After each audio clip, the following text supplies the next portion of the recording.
Baik, Assalamualaikum warahmatullahi wabarakatuh. Di sini saya sebagai moderator dari kelompok 9 mata kuliah kimia bahan makanan akan menjelaskan materi oksidan dan antioksidan dalam makanan. Dengan nama anggota kelompok, yang pertama ada Delia Putri dengan NPM ujung 14, yang kedua Apriza Yanti dengan NPM ujung 64, yang ketiga ada Hardini Anggun dengan NPM ujung 10, dan saya sendiri Upi Nurjana dengan NPM ujung 50. Untuk penjelasan yang pertama, di sini saya akan menjelaskan mengenai pengertian oksidan dan antioksidan. Untuk oksidan atau radikal bebas adalah molekul oksigen yang tidak stabil atau molekul lainnya yang tidak stabil. Molekul-molekul tersebut menurut Koper 1994 hanya mengandung satu atau lebih elektron bebas. Elektron yang tidak berpasangan sama dengan unpaired electrons. Adanya satu atau lebih elektron bebas menyebabkan senyawa itu menjadi sangat reaktif. Mekanisme terbentuknya radikal bebas dapat dimulai oleh banyak hal, baik yang bersifat endogen maupun eksogen. Oksidan yang bersifat endogen yaitu oksidan yang berasal dari dalam tubuh, berupa senyawa yang sebenarnya berasal dari proses biologi. Namun, oleh suatu sebab terdapat dalam jumlah yang berlebihan. Contoh dari oksidan ini yang bersifat endogen yaitu seperti proses oksidasi makanan, proses oksidasi santin, dan olahraga yang berlebihan. Oksidan yang bersifat eksogen berasal dari luar tubuh yang berperan menimbulkan dampak negatif seperti asap rokok, NO2, bakteri, virus ozon, dan udara-udara tercemar yang berasal dari kendaraan. Asap rokok juga merupakan substansi paling sering karena menimbulkan berbagai perubahan biokimia dan fisiologi jaringan paru-paru. Produksi radikal bebas yang tinggi atau sangat banyak dapat terjadi oleh berbagai faktor. Misalnya, sinar ultraviolet terdapat dalam sinar matahari, kontamina dalam makanan atau zat warna tekstil yang dipergunakan untuk mewarnai makanan, polusi udara seperti pencemaran udara oleh asap pabrik dan kendaraan bermotor, asap rokok, insektisida atau dalam pertanian dan rumah tangga, dan olahraga berat, serta berbagai bentuk stres psikis. Tentang hubungan dari radikal bebas dengan berbagai penyakit dilaporkan oleh banyak ahli menunjukkan adanya hubungan yang sangat signifikan, khususnya dengan kardiovaskular, kanker, katarak, dan penuaan dini. Kemudian yang kedua yaitu antioksidan. Antioksidan sendiri dapat diartikan sebagai senyawa yang memiliki kemampuan untuk melindungi sel dari efek berbahaya radikal bebas oksigen reaktif dengan cara menghambat terjadinya oksidasi, bereaksi dengan radikal bebas yang reaktif sehingga akan membentuk radikal bebas tak reaktif. Secara kimia, pengertian dari antioksidan ini adalah senyawa-senyawa yang memberikan elektron. Pengertian lebih luas secara biologis, antioksidan dapat diartikan dengan semua senyawa yang dapat meredam dampak negatif oksidan, termasuk enzim dan protein, pengikut logam. Antioksidan dapat menghambat oksigen reaktif dan radikal bebas sehingga berperan dalam mencegah penyakit-penyakit yang berhubungan dengan radikal bebas seperti karsinogenesis, penuaan, dan kardiovaskular. Selanjutnya, klasifikasi bahan makanan yang mengandung oksidan dan antioksidan. Yang pertama yaitu oksidan. Produksi radikal bebas atau oksidan yang tinggi atau sangat banyak dapat terjadi oleh berbagai faktor, misalnya sinar ultraviolet terdapat dari dalam sinar matahari, kontamina dalam makanan atau zat warna tekstil yang dipergunakan untuk mewarnai makanan, polusi udara atau pencemaran udara oleh asap pabrik dan kendaraan bermotor, asap rokok, insektisida dalam pertanian dan rumah tangga, dan olahraga berat serta berbagai bentuk proses stres psikis.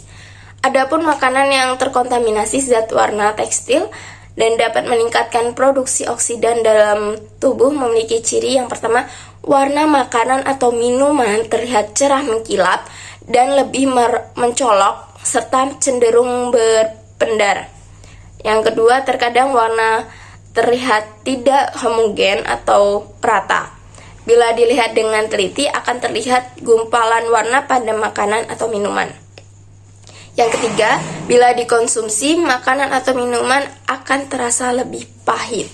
Yang keempat, tenggorokan terasa gatal atau tidak nyaman usai mengonsumsi makanan dengan pewarna tersebut. Dan yang terakhir, biasanya produk pangan yang mengandung rodamin B tidak mencantumkan kode, label, merek, atau identitas lengkap lainnya. Namun ada beberapa oknum yang mencoba memalsukan kode produk dari BPOM. Lalu yang selanjutnya ialah antioksidan. Untuk mencegah kerusakan sel akibat radikal bebas yang menumpuk dalam tubuh, penting bagi kita untuk mengonsumsi makanan bergizi yang kaya akan antioksidan. Adapun beberapa jenis antioksidan beserta makanan yang tinggi kandungan antioksidan tersebut ialah yang pertama ada flavonoid. Flavonoid ini adalah sekelompok zat kimia yang banyak ditemukan pada buah, sayur, serta akar tumbuhan. Flavonoid ini memiliki sifat antioksidan yang dapat menangkal efek radikal bebas dan mengurangi peradangan. Lalu selanjutnya yang kedua ialah antosianin. Antosianin ini merupakan zat warna yang memberikan warna merah, ungu, orange, hijau, dan biru pada tumbuhan. Zat ini termasuk dalam golongan antioksidan flavonoid. Antosianin juga itu diyakini dapat mencegah penyumbatan, pembuluh darah, penyakit jantung, kanker, diabetes, gangguan metabolisme, serta membantu melawan infeksi. Senyawa ini juga dinilai baik untuk memelihara kesehatan otak, saraf, dan mata. Beberapa jenis makanan tinggi antioksidan yang mengandung antosianin itu antara lain ada tomat, anggur, D5, ketan hitam, kacang merah, paprika, dan buah beri. Lalu yang ketiga ialah beta karoten. Sifat antioksidan pada beta karoten itu baik untuk memelihara kesehatan mata, kulit, dan organ reproduksi serta menjaga daya tahan tubuh agar kuat melawan infeksi. Dalam tubuh, beta karoten itu diolah menjadi vitamin A.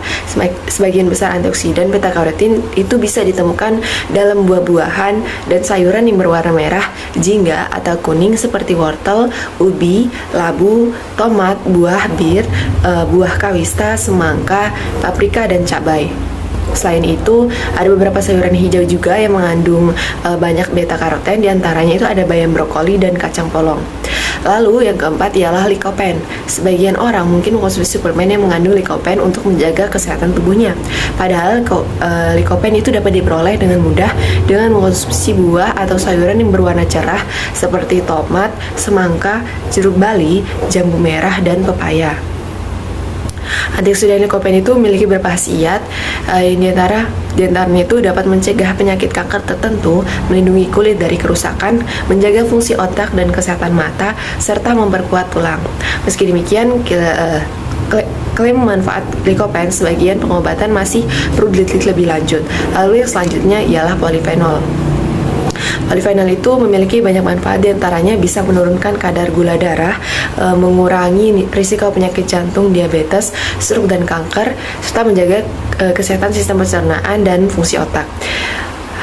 Bisa didapatkan polifenol ini dalam beberapa makanan, diantaranya itu ada teh, kopi, coklat hitam, anggur, buah beri, brokoli, wortel, bayam, kacang kedelai, kecambah, atau kayu manis, cengkeh, jahe, lada hitam, dan jinten. Lalu pembahasan selanjutnya terkait dengan klasifikasi oksidan dan antioksidan berdasarkan sumber dan mekanisme kerjanya. Nah, untuk oksidan sendiri atau radikal bebas itu terdapat dalam tubuh manusia berasal dari dua sumber, yakni endogen dari dalam tubuh dan eksogen dari luar tubuh.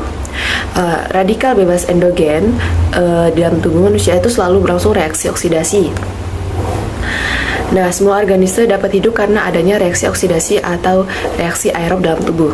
Oksigen menjadi zat yang paling penting untuk kelangsungan hidup semua makhluk hidup. Jadi manusia tak bisa menolak keberadaan radikal bebas sebab proses biologis tubuh selalu menghasilkan zat tersebut. Tapi perlu diwaspadai bahwa radikal bebas itu dapat ditambah lagi dari benda mati yang ada di sekeliling manusia. Maka jumlahnya yang memapar tubuh manusia bisa semakin banyak dan membahayakan tubuh manusia sendiri. Selanjutnya ada radikal bebas eksogen atau yang berasal dari luar tubuh. Radikal bebas eksogen itu berasal dari polutan yang ada di udara, air, makanan, serta obat-obatan yang masuk ke dalam tubuh manusia. Sayangnya jenis dan kuantitas radikal bebas eksogen yang memapar tubuh manusia itu dilaporkan lebih banyak dibandingkan radikal bebas endogen yang dihasilkan oleh di dalam tubuh. Nah, radikal bebas eksogen ini biasa ada di tubuh, diantaranya berupa molekul superoksida, hidroksil, nitrit oksida, lipid peroksida, nikotin, dan sinar matahari. Masing-masing radikal bebas tersebut itu memanjang tubuh dengan aktivitas yang berbeda-beda tergantung pada sifat reaktif dari molekul yang bereaksi dengan sel tubuh. Selanjutnya pada antioksidan.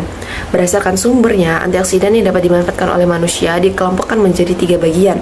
Yang pertama, antioksidan yang sudah diproduksi dalam tubuh manusia yang dikenal dengan antioksidan endogen atau enzim antioksidan berupa enzim superoksida dismutase atau SOD, glutathione peroksidase atau GPX, dan katalase atau CAT. Selanjutnya antioksidan sintesis yang banyak digunakan pada produk pangan seperti butil hidroksiansol atau BHA, butil hidroksitoluen atau BHT, dan lain sebagainya. Pada dosis tertentu, antioksidan sintetik ini dapat menimbulkan keracunan.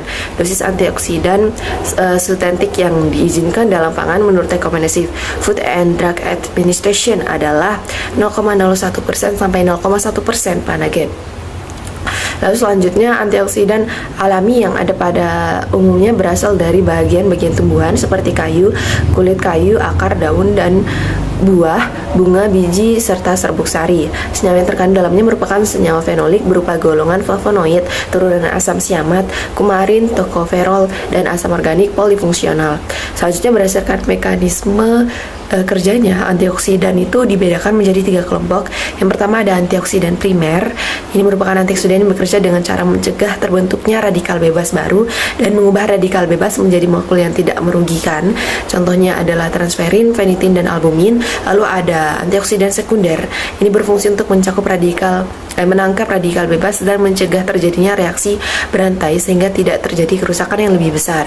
Contohnya adalah vitamin E, vitamin C, dan beta karoten yang didapat dari buah-buahan. Selanjutnya yang ketiga ada antioksidan tersier.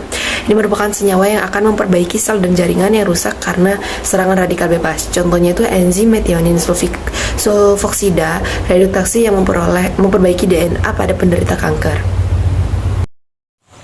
Baik, selanjutnya berdasarkan mekanisme kerjanya, antioksidan ini dibedakan menjadi 3 kelompok, yaitu antioksidan primer, sekunder, dan tersier. Yang pertama, antioksidan primer. Jadi, antioksidan primer ini merupakan antioksidan yang bekerja dengan cara mengubah terbentuknya radikal bebas baru dan mengubah radikal bebas menjadi molekul yang tidak merugikan. Nah, contohnya itu ada transferin, ferritin, dan albumin. Kemudian yang kedua, antioksidan sekunder. Antioksidan sekunder ini berfungsi untuk menangkap radikal bebas dan mencegah terjadinya reaksi berantai sehingga tidak terjadi kerusakan yang lebih besar. Contoh dari antioksidan sekunder itu ada vitamin E, vitamin C, beta karotin yang didapat dari buah-buahan. Selanjutnya antioksidan tersier. Jadi antioksidan tersier ini merupakan senyawa yang akan memperbaiki sel dan jaringan yang rusak karena adanya serangan dari radikal bebas. Contoh dari antioksidan tersier ini ada enzim metionin sulfoksida reduktase yang memperbaiki DNA pada penderita kanker. Selanjutnya adalah peranan oksidan dan antioksidan. Yang pertama itu oksidan, jadi dalam kapasitas normal, radikal bebas pada kenyataannya berguna bagi tubuh.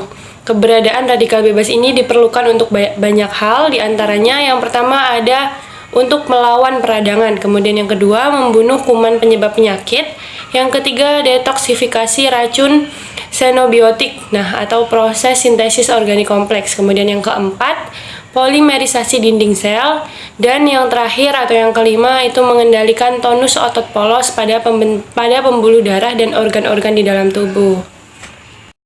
Yang selanjutnya antioksidan. Antioksidan atau senyawa penangkap radikal bebas merupakan zat yang dapat menetralkan radikal bebas atau suatu bahan yang berfungsi mencegah sistem biologi tubuh dari efek yang merugikan yang timbul dari proses ataupun reaksi yang menyebabkan oksidasi yang berlebih.